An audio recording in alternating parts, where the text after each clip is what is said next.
जी संजीव जी, आपका स्वागत है। आप अपने मार्गदर्शन दें किस प्रकार से आप प्रचार प्रसार का कार्य कर रहे हैं इस क्षेत्र पे।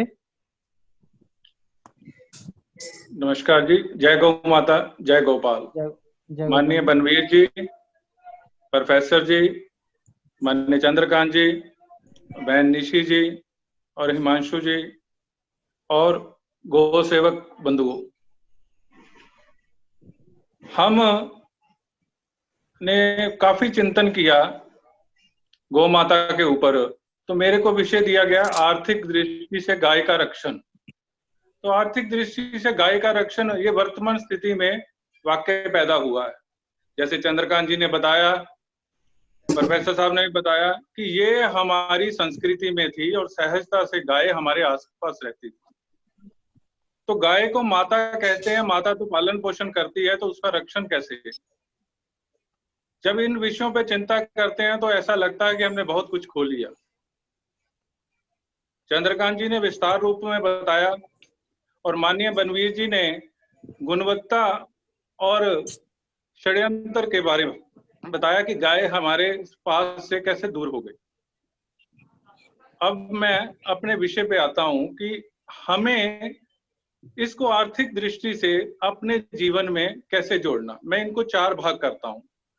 पहला भाग है गोपालन और गौसंवर्धन, दूसरा भाग है उत्पाद, तीसरा भाग है बिक्री केंद्र, चौथा भाग है समाज में हम सबको अपने जीवन में उतारना। तो पहले भाग की तरफ आता हूं कि हमारा भारतीय जीवन जो है वो गांव में था, गांव के इर्द गिर्द था, इसीलिए भारत विश्व गुरु था। तो गांव में जब गाय हमारे परिवार में घर में रहती थी तो गाय हमारे जीवन में इतना कुछ देती थी कि हम उसको सहज रूप में, क्योंकि हमें मिलता था, तो हमने उसको आहिस्ता से दूर की चीज को नजदीक लाने के चक्कर में गाय को हमने दूर कर दिया। गाय के दूध की विशेषता, गाय हमारे जीवन में ऑक्सीजन देती है, उसके गौमूत्र, उसके गोबर की विशेषता, ये सब आपने विस्तार रूप से चंद्रकांत जी से सुनी। तो अब हम इसको बिजनेस के रूप में कैसे कर सकते हैं। पहले मैं उदाहरण के तौर पे एक किसान जिसके 2 खेत हैं, उन 20 लोगों का सेल्फ हेल्प ग्रुप उसको नाम देता हूं। तो आप 20 किसान, 2 खेत वाले, 2 गाय रखेंगे। प्रत्येक गाय 20 × 40 गाय हो जाएंगी। 40 गाय, आप मान लो कि गाय हमारी दूध 4 किलो देती है। तो 4 किलो दूध जो है वो गाय, हम जब दूध देगी 4 किलो, तो हम उसको बेचेंगे कहाँ पे? तो हमें उस सेल्फ हेल्प ग्रुप को, एक बस्ती को, शहर में एक बस्ती, उसको अडॉप्ट करना चाहिए। वहां पे लोगों से आग्रह करना चाहिए, हमारे माध्यम से भी। तो वहां पे हमें जोड़ना चाहिए, जो बहनों की संस्था बनी, वहां से भी हमें 20 लोगों का एक सेल्फ हेल्प ग्रुप बनाना चाहिए। तो हमें पहला है, क्योंकि हमारा समाज एक कोऑपरेटिव समाज था, आपस में मिलजुल के गांव में रहता था, तो हमें आपस में मिलजुल के, आपके पास जितनी समर्था है उसकी दूसरा ग्रुप जो शहर में रहता है वो आपकी सहायता करे और आपके पास गाय उपलब्ध हो जाए। तो जब आपके पास गाय उपलब्ध हो जाएगी तो दूध, आप किसी व्यक्ति को शुरू में मत रखिए, आप अपने को, एक व्यक्ति रोज वो दूध शहर उस बस्ती तक पहुंचाएगा। तो 20 दिन के बाद एक व्यक्ति की अपनी बारी आएगी। तो शहर में जब वो वहां दूध देगा, तो हमने सुना ही है कि चंद्रकांत जी का दूध हमारा अमृत है। तो जब अमृत बांटना है तो हमें उस सोसाइटी या उस सेल्फ हेल्प ग्रुप को ये कहना है कि भाई साहब, हमारे सामने हमारे जो गो भक्त हैं उनको ये प्रसाद दिया जाए। उसका मंथन ये है कि आपके में भी श्रद्धा बढ़ेगी, उनमें भी श्रद्धा बढ़ेगी और जो लेने वाले में भी श्रद्धा बनेगी, और दूध में कहीं मिलावट नहीं होगी। और जब दूध सही लोगों के पास सही तरीके से पहुंचेगा तो आपको पैसा आना शुरू हो जाएगा।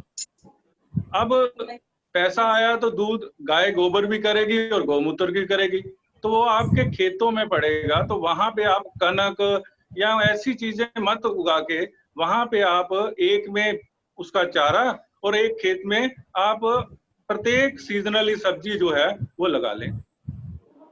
और जब आपका सेल्फ हेल्प ग्रुप वहां से चलेगा तो आप ऑटो कोई लेने, लोन लेके या बैंक से, जैसे बहन निशा ने कहा है, तो सहयोग लेके हम एक ऑटो की व्यवस्था कर सकते हैं।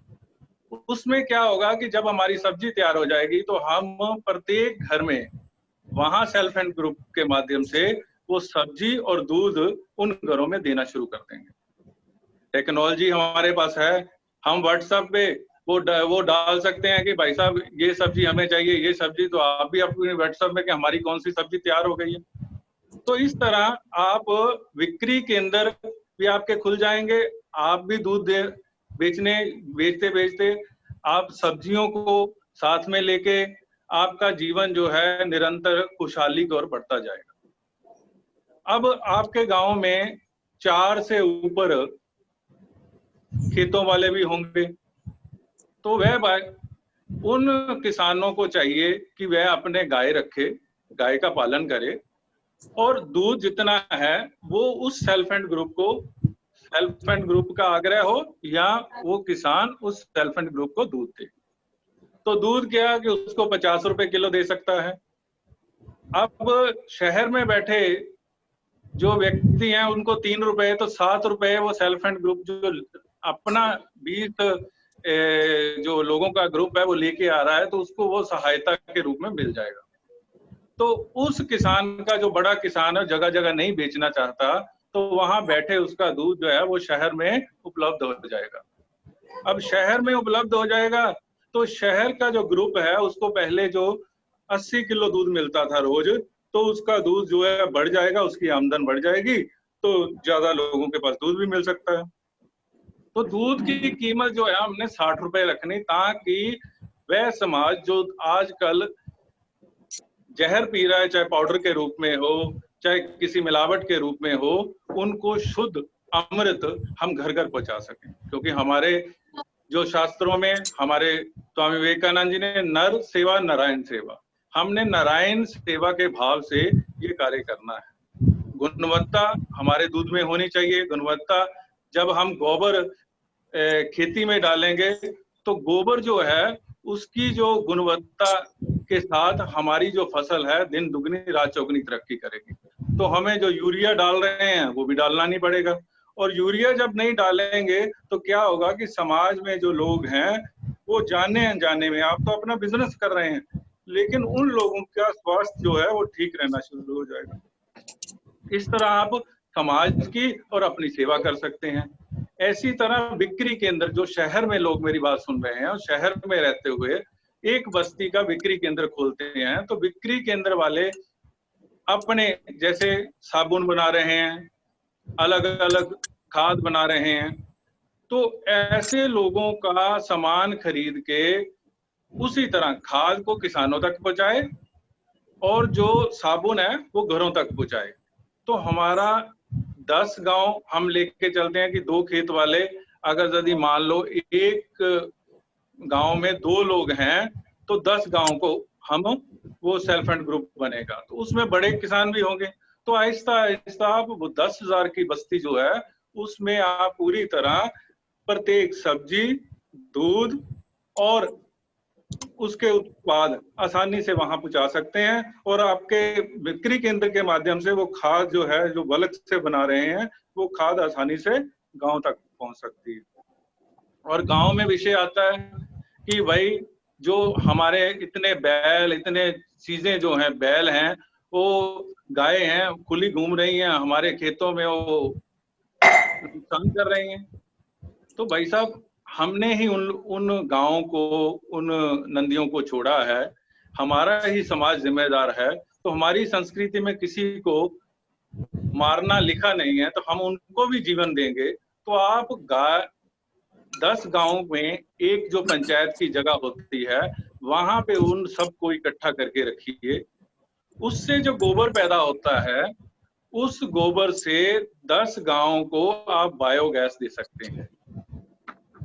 तो जब बायोगैस सबको मिलनी शुरू हो जाएगी तो वो भी आपको अच्छे लगने शुरू हो जाएंगे, क्योंकि वो भी कहीं ना कहीं आपके जीवन में, आप सहजता से आपके जीवन में सम्मिलित हो जाएंगे। और आगे से हम जब देसी गाय, जो भारतीय गाय है, उसको उपयोग में लाएंगे तो भारतीय गाय, जैसे दूसरी गाय 3 सूए के बाद फंडर हो जाती है, तो भारतीय गाय जब तक जीवन रहता है तब तक वो दूध देती है, तो वो हमारे जीवन में कभी भी ऐसा नुकसान नहीं पहुंचा सकती। तो इस तरह हम उत्पाद को, गोपालन को और बिक्री केंद्र को, क्योंकि वर्तमान स्थिति में गांव का रूप ले लिया है, शहरों में लोग ज्यादा बस गए हैं, गांव में है, सेल शहरों में होती है, गांव वाले लोग जो है वो शहरों की तरफ भागते हैं।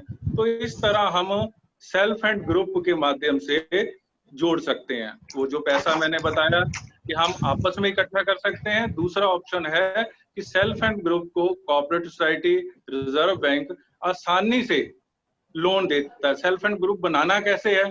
वो एक सिंपल है कि हम 20 लोग, 10 से ऊपर और 20 से कम, उनका एक प्रधान, एक जनरल सेक्रेटरी ये बनेगा और एक रजिस्टर लगेगा, उसमें मता डलेगा, मते में अपने रूल और रेगुलेशन होंगे। उसमें जैसे मैंने बताया कि उसमें पहले से किसी व्यक्ति को ना रख के अपने को रोज, ताकि हम अमृत बांटने जा रहे हैं इस भाव से, रोज शहर में दूध लेके आए और कोई स्पेस ना दें कि उसमें मिलावट हो।